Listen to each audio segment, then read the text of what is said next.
राम जय राम जय जय राम, श्री राम जय राम जय जय राम, श्री राम जय राम जय जय राम, श्री राम जय राम जय जय राम।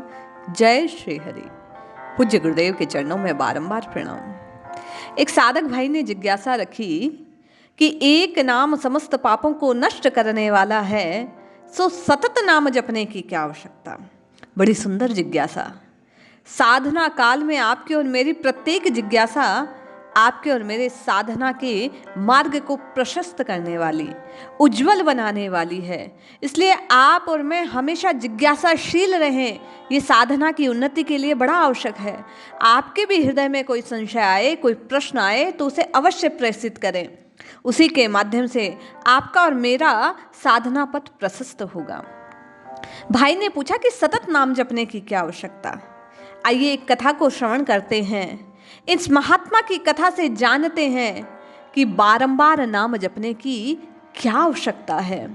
कैसे बार बार राम राम राम राम राम राम प्रतिपल उच्चारने से, पुकारने से, उच्चारित करने से आपका और मेरा भला हो जाएगा। आप और मैं सद्गति को प्राप्त कर सकते हैं। आप और मैं दुर्गति से बच सकते हैं। एक उच्च कोटि के सिद्ध महात्मा मन्नासन्न थे। उन्होंने अपने शिष्यों से कहा कि मेरा शव जब गंगा में बहाओगे तो देव दुमदुभी बजेगी। विमान मुझे लेने आए तो समझ लेना मेरी सद्गति हो गई। उनका भाव तो शिष्यों में शास्त्र श्रद्धा बढ़ाना था, पर शिष्यों को विश्वास था कि गुरुजी की सद्गति अवश्य होगी, क्योंकि गुरुजी रात दिन राम राम राम राम राम राम राम राम का सिमरन करते हैं। गुरु शरणागत के भाव से प्रभु के चरणों में समर्पित है। गुरु का चित्त केवल और केवल प्रीति पूर्वक राघवेंद्र सरकार के चरणों से लिपटा रहता है। हमारे गुरुजी को लेने देव विमान अवश्य आएगा, ये उनके शिष्यों को बिल्कुल विश्वास था। हृदय में श्रद्धा थी गुरु के प्रति। जब गुरु का देहांत हुआ तो वह चमत्कार देखने के लिए भीड़ जुट गई, किंतु शरीर का प्रवाह करने पर कोई दुमदुभी ना बजी, कोई विमान ना आया। शिष्यों को बड़ा दुख हुआ, अपमान प्रतीत हुआ। लोग कहने लगे, आजकल के महात्मा पूरी तपस्या कहाँ करते हैं, राम राम राम राम कहते भर हैं, कहाँ राम से कल्याण होने वाला। कुछ समय बीता, उन दिवंगत संत के एक साथी उधर आए। उन्होंने सारा किस्सा शिष्यों के माध्यम से सुना। आश्चर्य उन्हें भी हुआ। वे उनके गुरु भाई थे और एक उत्तम कोटि के साधक थे। बिल्कुल उन्मुक्त अवस्था थी उनकी, और उन्हें भी बिल्कुल श्रद्धा और विश्वास कि उनका तो देवगमन होने पर सद्गति अवश्य होगी, वे तो साकेत को ही पधारेंगे। किंतु कभी कभी छोटी मोटी तात्कालिक इच्छाएं सद्गति को प्रतिबद्ध कर देती है। ये बात महात्मा के चित्त में आई। उन्होंने शिष्यों से पूछा, एक बार बताना तो, आपके गुरु मरते समय जहां थे, जिस अवस्था में थे, उस बात को मुझे स्पष्ट रूप से बतलाओ।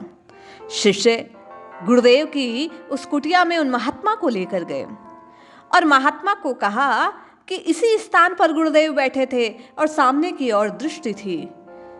जैसा शिष्यों ने बताया, उन महात्मा ने उसी स्थान पर बैठकर सामने की ओर दृष्टि की। देखते ही उन्हें एक हांडी लटकती हुई दिखाई पड़ी। उन्होंने हांडी को मंगवाया, देखा तो उसमें कुछ बेर पड़े थे। बेर काट कर देखा, खोलकर छीलकर तो एक कीड़ा उसमें था। महात्मा संतुष्ट हो गए। जैसे ही उस कीड़े को देखा, उनकी जिह्वा से राम राम राम राम राम का भाव विभोर होकर कीर्तन प्रारंभ हो गया। श्री राम जय राम गाने लगे और कहा शिष्यों को कि जाओ इस कीड़े को गंगा में प्रवाहित करो, विमान आएगा, दुमदुभी बजेगी, तुम्हारे गुरुदेव सद्गति को अवश्य प्राप्त होंगे। शिष्यों को अचंभा, बोले गुरुदेव तो थे ही, उनके ये मित्र संत तो और भी पगले हैं। क्या कहते हैं, इस कीड़े को गंगा में प्रवाहित करने से कौन सी दुमदुभी बजेगी, कैसा विमान। शिष्यों ने लेकिन संत की आज्ञा को पालन करना उचित समझा। उन्होंने संत के हाथ से उस हांडी को लिया और उसे जाकर उड़ेल दिया गंगा के जल में। जैसे ही गंगा के जल पर वो बेर गिरे, दुमदुभी बजने लगी, विमान आया। गुरु एक बड़ी ही सौम्य आकृति में गुरुदेव जाते हुए दिखाई दिए। उनकी मुद्रा बिल्कुल आयुष्मान भव ऐसा कहने की थी। हाथ उठा था शिष्यों को, जैसे वो आशीष दे रहे थे। शिष्य कुछ समझे ना, संत के सम्मुख आए और कहने लगे, ये कैसी महिमा, ये कैसी क्रिया, क्या घटना हुई है अचानक, आप हमें बतलाने की कृपा करें।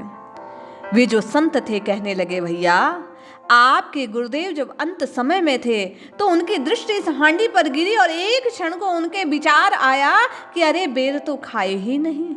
एकमात्र विचार ने उनके कर्म को बांध दिया और वे कीड़ा बनकर इस बेर को खाने के लिए उनकी अधोगति हुई और यहाँ पहुंच गए। किंतु उनकी अवस्था परिपक्व थी, एक भाव के कारण वे इस कीट योनि में आए, लेकिन जीवन पर्यंत राम राम राम राम राम राम कहने से वे शुद्धत्व को प्राप्त हुए, बुद्धत्व को प्राप्त हुए। और जैसे ही उनकी ये योनि छूटी, आप लोगों ने गंगा में उसमें प्रवाहित किया तो देव विमान आया, दुमधुबी बजने लगी और वे साकेत को चले गए। उन्होंने साकेत के लिए प्रस्थान किया। ये बात जब सबने सुनी तो वे सब आश्चर्यचकित हो गए। उन्होंने संत से इसके मर्म को प्रकट करने की बात कही तो संत कहने लगे, भैया गुरुदेव कहते थे कि रात दिन सतत प्रतिक्षण राम राम राम राम राम राम की रटना लगानी चाहिए। एक पल को भी, निमिष मात्र को भी कहीं कोई गेप ना रहने पाए, कहीं कोई क्षण बिना नाम के ना जाए, कोई और भाव हृदय में प्रवेश ना करे। जैसे गुरुदेव के हृदय में जाते समय एक क्षण को आपके ये हांडी दिखी और विचार आ गया कि बेर खाए नहीं इसलिए कीड़ा बन के आना पड़ा, उसी प्रकार यदि अंत समय में आप और मैं नाम से छूटकर किसी भाव में लग गए तो वहीं, क्योंकि अंत मति सो गति, जैसी अंत में मति होती है वैसी ही गति प्राप्त होती है। किंतु यदि सतत नाम जपने का आपका और मेरा अभ्यास हो जाए, वे संत कहते हैं, तो गति सदगति ही होगी, साकेत की प्राप्ति होगी। इस कथा के माध्यम से संत ने ये बात प्रकट की कि निरंतर जब आप और मैं राम राम राम राम राम राम की रटना लगाना आरंभ कर देंगे तो कषाय निवृत्ति मूलक हो जाएगा, मोक्ष का लाभ संभव हो जाएगा, आपका और मेरा स्वभाव बन जाएगा हर क्षण प्रतिपल नाम को उच्चारित करना। और नाम के उच्चारण मात्र से आपकी और मेरी मति और गति दोनों बदल जाएगी, आपको और मुझे राम जी मिल जाएंगे। ये कथा इस भाव को प्रकट करती है कि सतत नाम जपना कितना आवश्यक है। आपका और मेरा चित्त शुद्ध हो जाए, आपका और मेरा बुद्धत्व जग जाए, आपका और मेरा आत्म तत्व प्रकाशित हो जाए, आपको और मुझे आत्मबोध हो जाए। इसके लिए नित्य निरंतर जिह्वा से केवल राम राम राम राम राम राम रटना मात्र पूर्णता को प्रदान करने वाला है। इसलिए जपिए जपिए जपिए, नित्य निरंतर केवल और केवल प्रभु के नाम को जपिए। निश्चय मानिए, श्रद्धा और विश्वास से जपा गया नाम आपके और मेरे कल्याण का मार्ग प्रशस्त कर देगा। जय श्री हरि।